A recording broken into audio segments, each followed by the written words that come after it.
DailyChess.org, and a classical game which I would like to present to you. It's from 1909, Capablanca against Marshall. It's the sixth game of their famous match in New York. And maybe one of the interesting displays, and probably where the saying comes from, don't open lines where you're usually weaker. And I would like to illustrate this topic in this very popular and famous game. So let's see, e4, e5. So, during the time when this game was played, Capablanca was already leading with 2-0. So I guess Marshall didn't want to get any risks.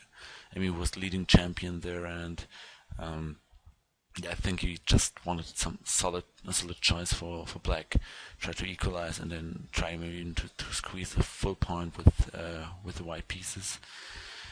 They went into the famous Spanish opening of Ruy Lopez, where white puts indirectly pressure on black central because he pins or he attacks the knight, which does control some important squares like d4 and e5. Especially this pawn on e5 might sometimes become quite weak if there's always this potential threat of exchanging it off and then grabbing this pawn after certain preparations. Okay, d6, so now we even have a pin there. It's long diagonal, and this move characterizes the Steinitz variation, named after the first world chess champion, Wilhelm Steinitz. Black solidifies the e5 pawn, but the drawback is of course that this bishop here, Stark bishop, can't get out. So it's very solid, but rather passive in general. White has certain ways to meet it. The way I played it always was immediately d4, which just gives a certain threat of taking here, and then to exchange on e5, if he retakes, to exchange queens, to grab this pawn, and attack both weaknesses. So there's the potential threat, so black has to react somehow on it. Usually, there's one way to take here on d4, and knight takes d4, which transfers into another line. Bishop d7 is, I think, one of the main moves nowadays. But there's, something like knight f6, for instance, knight c3, takes, bishop d7, and now you can probably exchange it off. You could even take with the knight, I guess, but I think taking with bishop is more principled now, because our knight is quite active there, and if he takes with the bishop, he just has a weakened structure, and not even the pair of bishops as a compensation for it.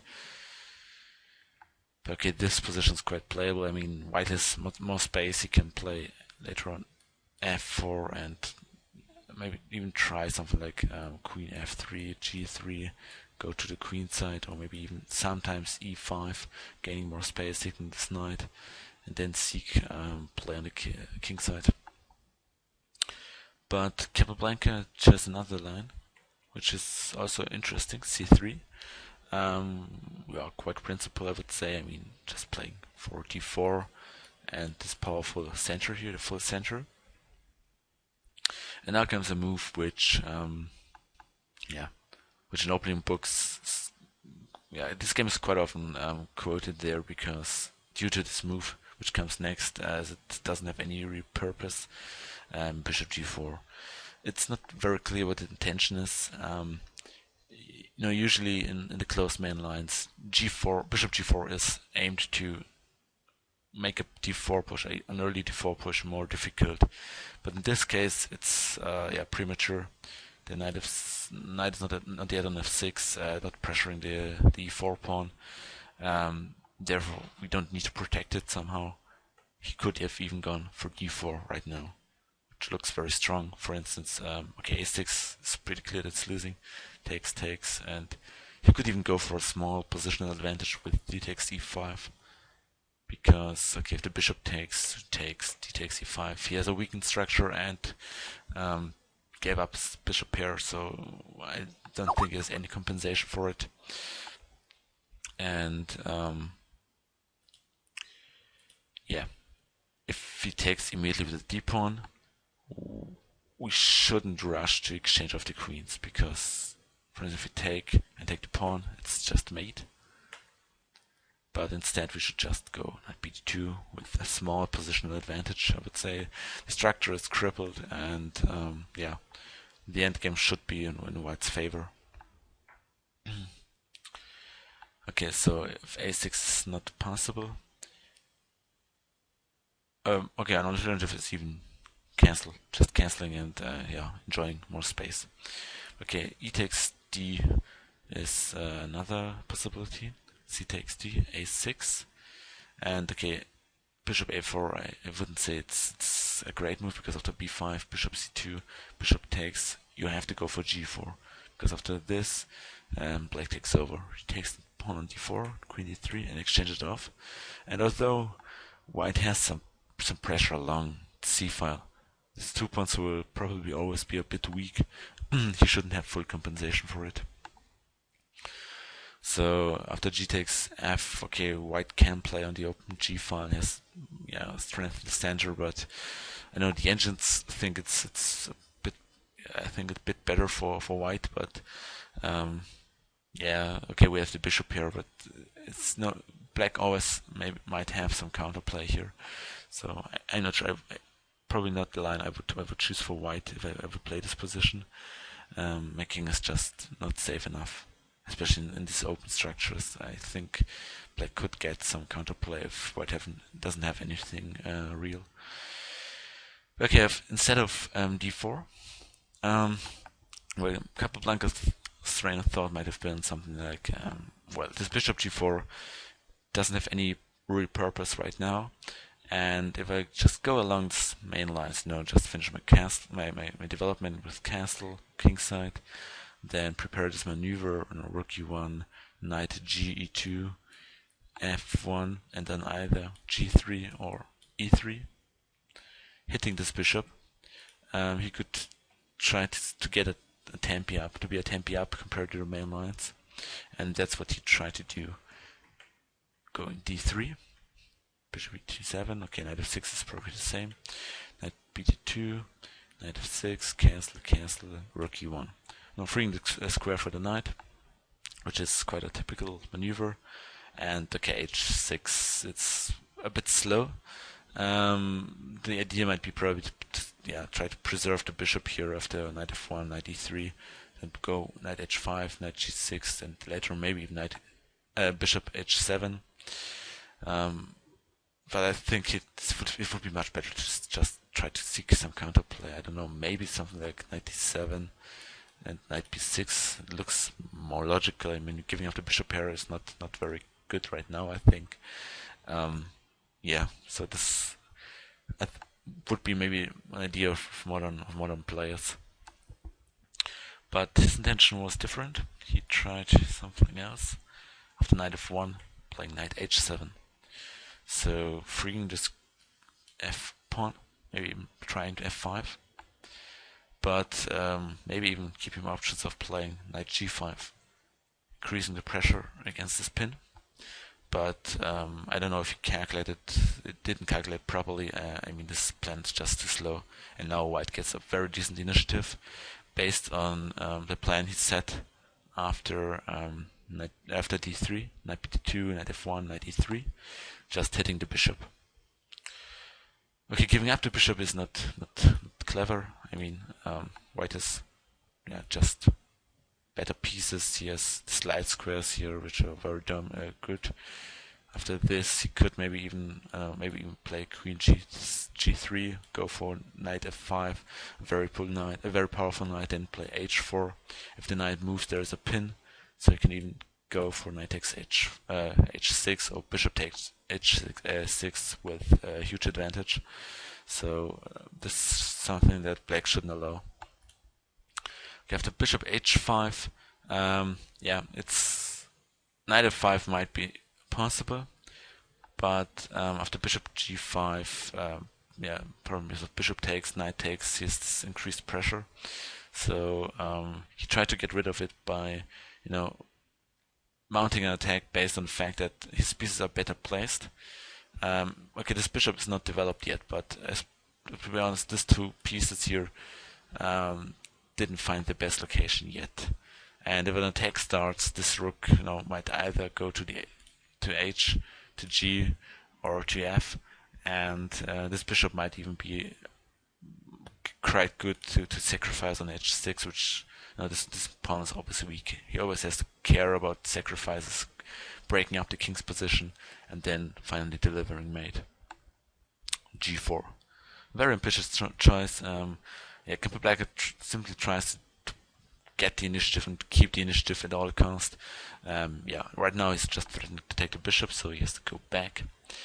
And now after knight f5, this knight is just very, very strong, very strong placed there, and it's it's not easy to get rid of the pressure. I mean, you always have to keep ideas in mind of sacrificing maybe the bishop and then taking the knight, and the king is down very, very airy, and he might sometimes even take this bishop here if some tactical justifications allow it. So white certainly keeps an edge here. Should be better. Okay, this is also one of the critical moments, because black has to realize that he didn't come out of the opening with anything real at least, and he should think about defending. One way of defense, one important technique and method is to exchange pieces. And one idea might have been to play bishop takes f5, but after g takes f5, it's clear that white probably has a long-term initiative. On the g file, he can play king h1, followed by rook g1. Then already there's a pin. So if we imagine that the rook is in g1, eyeing the king, he pins this pawn here. After which the bishop could even sacrifice, not really sacrifice, but strike in on h6 and winning the pawn. So that's one idea which goes along with it. Additionally, we have more space on the king side. So always if black plans to play g6, he's always weakening this pawn. So that's not possible right now. But also if we have another weakness. We have two weaknesses which we can attack on this semi-open g file, and this gives us always some pressure. So also a very important idea, and also strategically very, very difficult to play for black. I mean, he doesn't have really counterplay. He has to defend, and even in this defensive state, he has to be cautious not to lose anything. I mean, it's not easy to defend his position. I guess might have been one idea, which I think in the long run is also very, very difficult for black, but maybe even slightly better than what happened in the game, because after knight f5 he played h5. I don't know how he ever thought of playing here on the h file. I mean, this king probably won't go out anytime soon. He cannot go to f7 and then the rook comes to h8. This is very, very a slow plan, and Capablanca uses it to a maximum. I mean, opening the h file is just in a way insane, because it's the side where white's playing, where he's better. And if you try to help him open lines, you would just save tempi for white, because he doesn't have to think about how to achieve this aim anymore. He can just play according to his plan, putting the rook on the h file. King g2, rook h1. The queen might either go to via f3 to h3, then rook h2, rook a to h1, and suddenly the h file is dominated. He has very, very strong piece pressure along the h file, and I think it's maybe the starting point where black gets losing. He's not lost yet, but it's very, very difficult right now.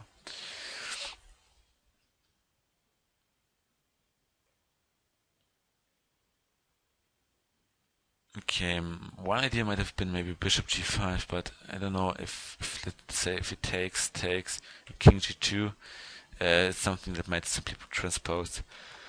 After h6 hg, we just transpose, and after king g2, let's say I don't know, knight e7, trying, he cannot really exchange anything off. Let's say bishop takes g5, just wins the piece. Otherwise, I don't know, maybe something like a6, I think is even suggested by the computer. We could just take it out, but I think this bishop is much more valuable. For instance, we could just go back, maybe go to b3, and already making this spot a bit more weak. Yeah, it's not easy. Okay, here it's just over. He just exchanged everything off and remains with a piece up. So yeah, okay, h6g, bishop g5, knight g5. Okay, here I analyzed this line, which looks quite interesting, but actually it's just a blunder. Knight h3, king g2, and now this piece just hanging. I mean, okay, if we take there, you can just take the pawn and then probably escape to b6. But okay, this open file might give white some compensation, but I'm not sure. I mean, we don't have any piece right now there, and yeah, for instance, here after rook h1. Okay, of course the king goes aside a tempi. But I'm not sure if this is sufficient. I mean, okay, probably something like this is not very playable because bishop c4 might come. So I'm not quite sure. I must admit that I didn't analyze that deep. It might be playable, but I think that black should maybe be slightly better. Okay, after king g2, yeah, he doesn't have much choice. I mean, after knight takes f3, queen takes. Yeah, white has a very simple plan: rook h1, bishop e3, then queen h3, for instance, or rook h2, rook a to h1, and going for the h file. And the attack should be quite quick. After bishop g5, okay, just took first of all. I'm getting the bishop pair, taking, and now king g2. Because this knight is not very stable there. I mean, the queen always has to protect it. And if he plays f6, this diagonal might be a bit weak. So black has certain problems, and there were many players in the past that failed this this task. Okay, after king g2 and knight takes g5 and so on, black knows that white is going to play on the wing, so he tries to strike in the center, trying to open up lines, and especially creating the positional threat of taking and exchanging of the queens, which would ease black's task of defense a lot. So therefore, Capablanca decides to sidestep and playing queen e2. And the problem being, if d takes e, this just helps white because he's much better prepared for it. And after bishop e3, for instance, you can already play rook a to d1, and then rook d3. The rook might even swing from d3 to h3 later on, and this would probably just speed up the development, the attack much more. And I think this should be losing for black. But after rook e8, rook h1, rook e6. I'm not sure about rook e6. Probably he underestimated the attack. And okay, after queen e3, gaining time on this knight, and in a way forcing this weakness here. He now used all the trumps he had in position, all the black weaknesses, the new created weaknesses in the bad location of this rook here, by playing bishop a4, hitting for b3, trying to pin this pawn, and then maybe skewer this rook here along this long diagonal, gaining material, and transforming his attack into other gains. 97, with the idea of supporting the center with c6, queen g3, and okay, now the idea is probably just to play. Well, he could probably even play f4 later on, but I think something like queen h4 is just a killer. I mean, we just threaten to play queen h8, queen takes g7, and followed by rook h8, checkmate. So it's quite a serious threat. Okay, a5 was played. Bishop takes f5. Was quite interesting, but the problem being that it just hangs a pawn. The g takes f, rook moves, and then we just take it off. And the initiative isn't gone yet, and we could even maybe even take the d pawn. Increasing the pressure on this pawn here might have been maybe slightly stronger. Okay, but after f5, I must admit, I don't know why he played there. I mean, he's just weakening the queen side, and he had to try to think about any defensive ideas, maybe even something like king f7, but this should also be, I mean, this is just crazy. He just don't have much space there, and he cannot really maneuver and set the pieces the way he liked. Very serious, for black. Okay, out of a4, just stopping any counterplay there. He has this weakness here on this dark squares, and this bishop will be happy if he can arrive there. So after knight f7, bishop e3, taking control over the dark squares and eyeing the idea of c5. Marshall played b6. Well, it's not very difficult to see the drawbacks of this move. I mean, of this, it's the problem being, okay, c5 is out of the table, but this pawn is a permanent weakness right now. He needs a protector, otherwise he will just lose material. And the only protector right now is the queen, which is maybe one of the most important defensive pieces black has right now. So it's quite serious. So after rook h4, king f8, rook a to h1, the attack just starts. And Marshall tried to block this file, but putting as many pieces as possible on it, on h6. Maybe even after he exchanged off this knight, and then playing knight to h6, and trying to neutralize the pressure of this rooks. But with such a positional dominance as white has right now, he could probably even sacrifice something, and we will see many sacrifices along the lines until the end of the game. So let's start. Let's say after queen f3. Here it comes. For instance, knight g to h6. You could just take with the bishop, for instance. And if he takes with the knight, we just sacrifice the rook. Rook takes, threatening rook h8, and threatening take the bishop. After bishop h5 takes f5, we first check. The king has to move. We check, threaten to go for this rook.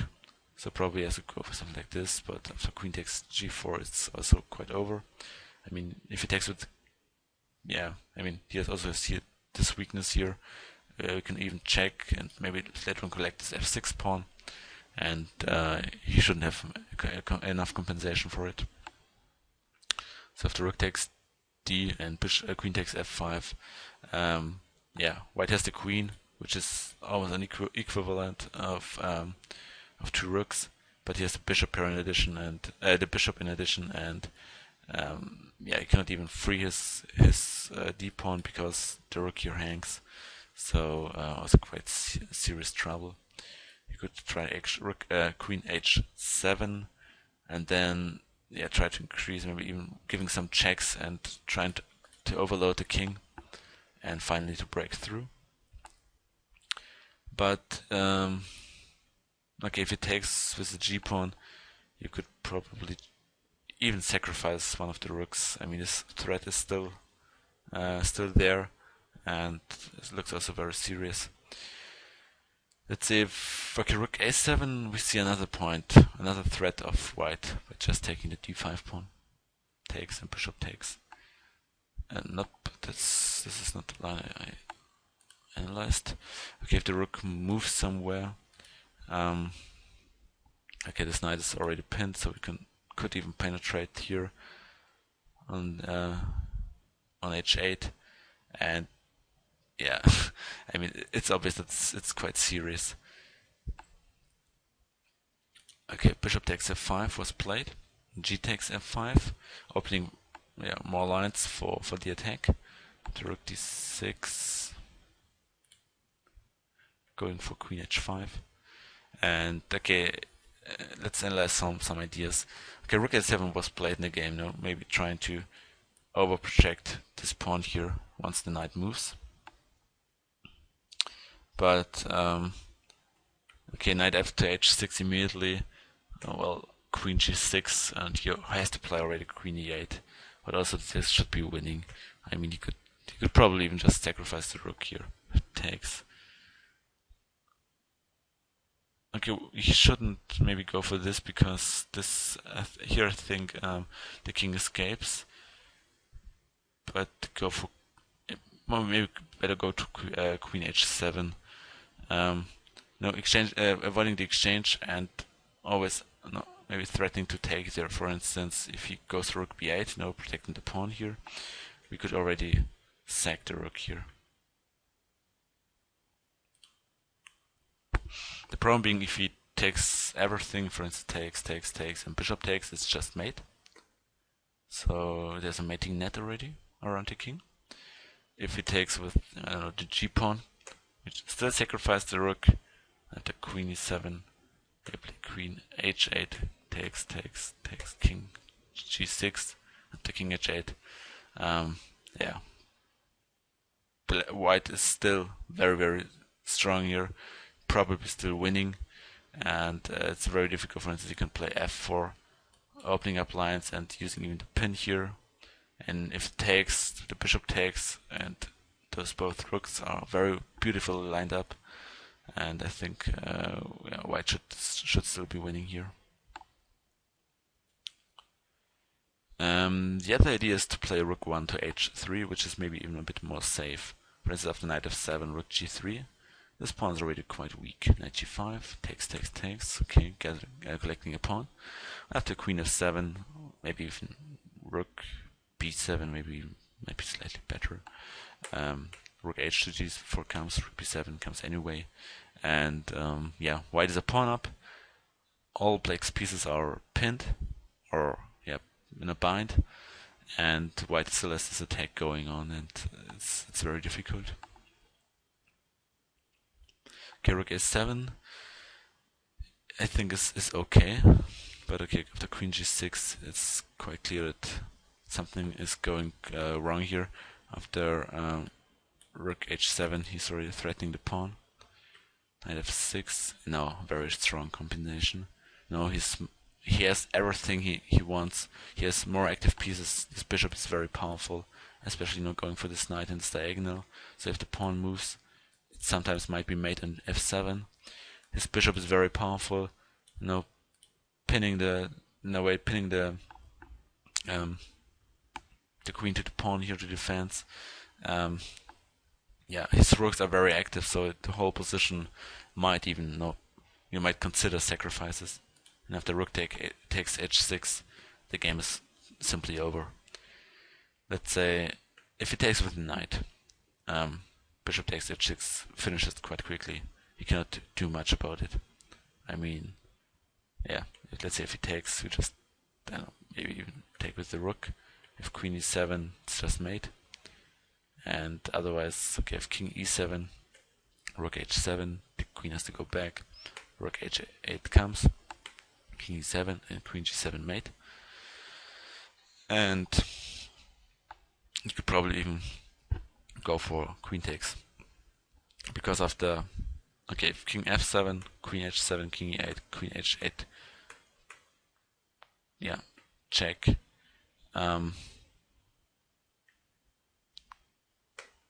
Takes, queen g7, king d8, queen takes a7 is material lost.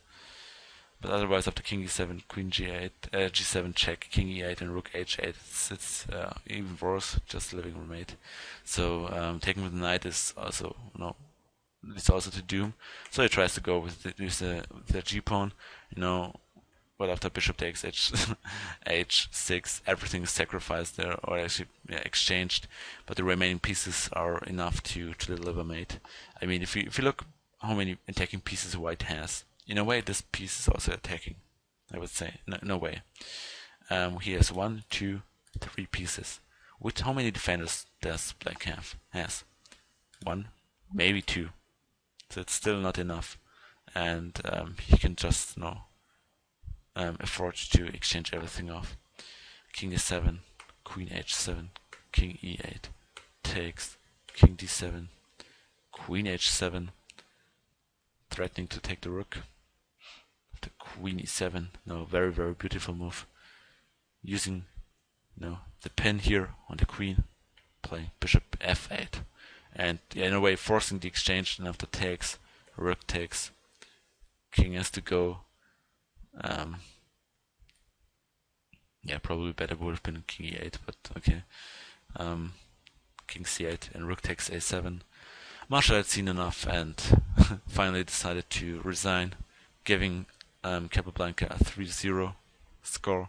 I think they played 3 draws or 2 draws in between, but Capablanca was still in the lead and eventually managed to win in style and to win this whole match, getting some getting a reputation and as being a very talented prodigy. He didn't study any opening book, and I think even after the match he once said in an interview that it's impressive how he managed to outplay Marshall, one of the leading grandmasters, or at least the masters there, without even ever opening an opening book. And I think he won in style here. He just exploited the opponent's mistakes, especially voluntarily going for the opening of the h file, starting with h5 here. He had a very solid edge here, but it's nothing decisive yet. But after h5, h3, it's starting to get serious for black. After the h file opens up, you just could clearly see how Capablanca exploited it. Let's go quickly through it. Look how the rooks go to the h file. Everything is switched to the h file. The h file is dominated. Lines are opened up, and suddenly, the pressure against the weak pawns on the 7th rank, and the king starts. And once you build such a powerful set of pieces, you can just probably sacrifice something, and at least you should consider it. Of course, it's not always successful, but you should always consider it, and maybe you're even able to win in style, such as Capablanca did. Okay, well, I hope you enjoyed this classical game from 1909, Capablanca, Raoul Capablanca against Frank James Marshall. I hope you enjoyed this clip. You subscribe to my channel on YouTube, visit my site DailyChess.org, and leave a comment there. Thank you for watching, and see you next time. Bye.